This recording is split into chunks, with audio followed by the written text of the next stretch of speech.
भगवान शंकरांच्या म्हणजेच महादेवांच्या डोक्यावर चंद्रकोर का असते? तर भगवान शिव यांच्या जटांमध्ये चंद्रकोर दाखवली जाते। यामागे धार्मिक, सात्विक आणि वैज्ञानिक असे अनेक अर्थ आहेत। त्यापैकी एक वेळेवर व चक्रावर नियंत्रण ठेवणे। चंद्र हा वेळेचे व काळचक्राचे प्रतीक आहे, म्हणजेच तिथी व महिने। शंकराच्या डोक्यावर चंद्र असणे म्हणजे काळावर नियंत्रण करणे। शिव हे काळाचे स्वामी म्हणजेच महाकाल आहेत। नंबर 2, संयम व शांतीचे प्रतीक आहेत। चंद्र हा थंडावा देतो। शंकर तांडव व रुद्र रूपात असले तरी अंतःकरणाने शांत आहेत। डोक्यावर चंद्र म्हणजे क्रोधावर नियंत्रण आणि अंतःशांती। नंबर 3, अमरत्व व नवजीवन। चंद्र वाढतो, कमी होतो, पण नष्ट होत नाही, म्हणून तो अमरत्व, पुनर्जन्म आणि नवसृजनाचे प्रतीक आहे। शिव हे संहारक असूनही नवसृष्टीची सुरुवात करतात। नंबर 4, चंद्रदेवाचे संरक्षण केले।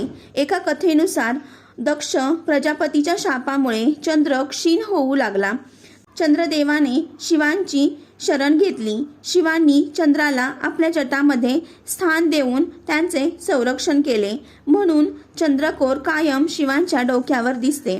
नंबर 5, मनावर नियंत्रण। चंद्र हा मनाचा कारक मानला जातो। शिवांच्या डोक्यावर चंद्र म्हणजे मनावर पूर्ण नियंत्रण, म्हणजेच योग, ध्यान व समाधीचे प्रतीक आहे।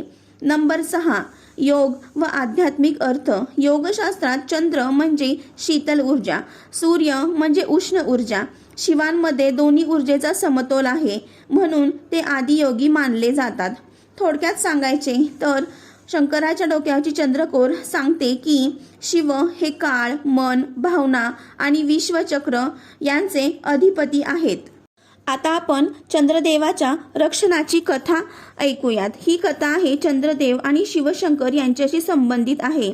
दक्ष प्रजापतीला 27 कन्या होत्या। त्या सर्वांचा विवाह चंद्रदेवाशी झाला होता, पण चंद्रदेव रोहिणी या एका पत्नीकडेच अधिक लक्ष देऊ लागले। त्यामुळे उरलेल्या 26 पत्नी दुःखी झाल्या। दुःखी कन्यांनी वडील दक्ष प्रजापती यांच्याकडे तक्रार केली। दक्षांना खूप राग आला आणि त्यांनी चंद्रदेवाला शाप दिला, तुझं तेज कमी होईल, पण तू क्षीण होत जाशील। शापामुळे चंद्रदेव हळूहळू कमी होऊ लागले। त्याचे सौंदर्य आणि प्रकाश नष्ट होऊ लागले। शापाने त्रस्त झालेले चंद्रदेव सर्व देवांकडे मदत मागू लागले, पण कोणीही शाप मोडू शकत नव्हते। शेवटी चंद्रदेव भगवान शिवांकडे गेले आणि मनापासून तपश्चर्या केली। शिव प्रसन्न झाले। शाप पूर्णपणे मोडता येत नव्हता, पण शिवांनी मध्यम मार्ग काढला। शिवांनी सांगितले, चंद्र 15 दिवस वाढेल तो शुक्ल पक्ष असेल, आणि 15 दिवस कमी असेल तो कृष्ण पक्ष असेल, आणि चंद्रदेवाला आपल्या जटामध्ये स्थान दिले। त्यामुळे चंद्रदेव पूर्ण नष्ट झाले नाहीत। हेच चंद्रदेवाचे संरक्षण होय। शिवांच्या डोक्यावर दिसणारी चंद्रकोर म्हणजेच चंद्रदेवाचे संरक्षण, काळचक्र म्हणजेच वेळेचा प्रवाह, संयम, शांती आणि अमरत्व।